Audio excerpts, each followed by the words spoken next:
We're joined by a public affairs analyst, Alesta Wilcox.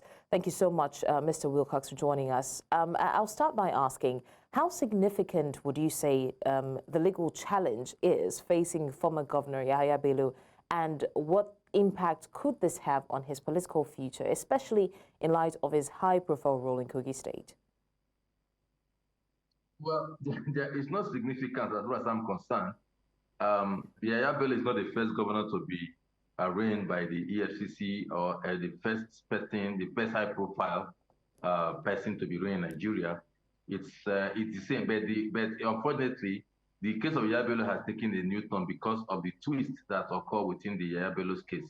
I don't know why Yahaya Bello was, allowed himself to be dragged to this level, whereby he's now being, his bail application is now being subjected to this kind of uncertainty. We've had in the past governors, Governor Biano was immediately arrested after he left power. So many other governors were immediately arrested and brought before the EFCC, before the courts, and they are all granted bail, and of course the case will be stalled. But unfortunately, Yahaya Bello created more problem for himself by some of the shenanigans that took place. His refusal, invading arrest, refusal to appear before the court and all whatnot. So that is where Nigerians are watching out what will be the outcome of Yahaya Bello's case. If not for that, I tell you, the judge fixing December 10, which is like 2 weeks away from now, it wouldn't have happened. It would have just fixed maybe 2 days, and then the man will be granted bail in some very looking treacherous condition, but which will be met immediately, and the man will be, will be in his home, and the case will have been frustrated. But in this case, Nigerians are watching what will come. I cannot for certain say whatever significant it is, because Yahaya Bello is just like an ordinary citizen. He was the governor of Kogi State, yes, that is just like every other governor. And as of today, he's an ordinary citizen. So I don't see any significance about his case because some other governors have passed through that.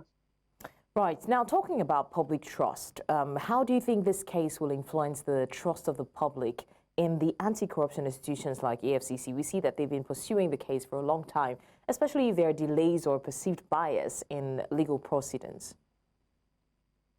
Very important question, my dear sister. Very important question. Look, I am a keen watcher as to what will come out of this Yahaya Bello's case. Not because I have anything personal against Yahaya Bello, but as a man I like.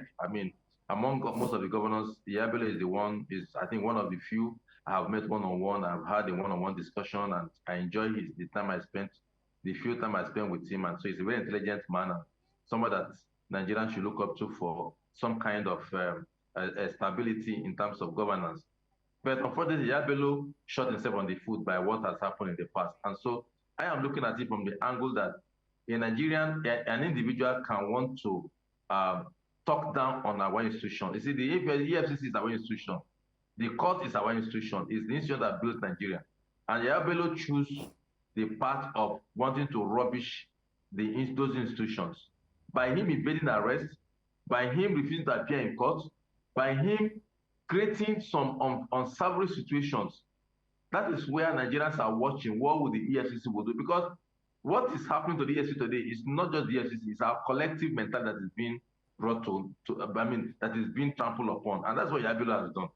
And I tell you, Nigerians are watching. I'm keenly watching as to what will this case be. I will be sad, I will be shocked if the court to whom Yahaya Bello has hitherto has previously ignored, the court to whom Yahaya Bello has previously ignored and refused to appear before will grant him a bail. I will be very, yes, bail is everybody's right.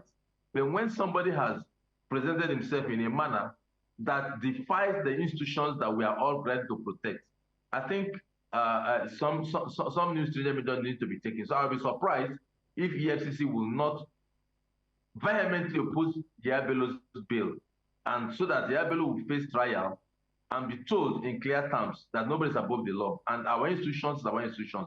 There's even between a person running the EFCC and the EFCC as an institution. So anybody that wants to trample on that institution, Nigerians should all stand to condemn it. And that's where I stand.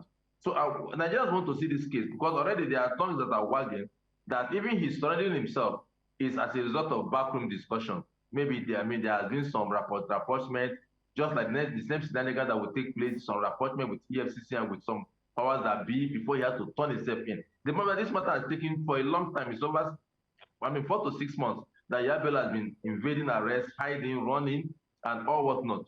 So if today he submitted himself, Nigerians are watching to know if it was a kind of discussion, a kind of pade arrangement, whereby he will come, arraign, granted bail, the next thing, oh, he's sick, his passport should be given to him, he's going abroad for treatment, and then the case will drag on forever, and at the end of the day, the case will be striked off. Nigerians, I am keenly watching, because I'm not watching because I have anything against Yahaya Bello. I'm watching because of our institutions.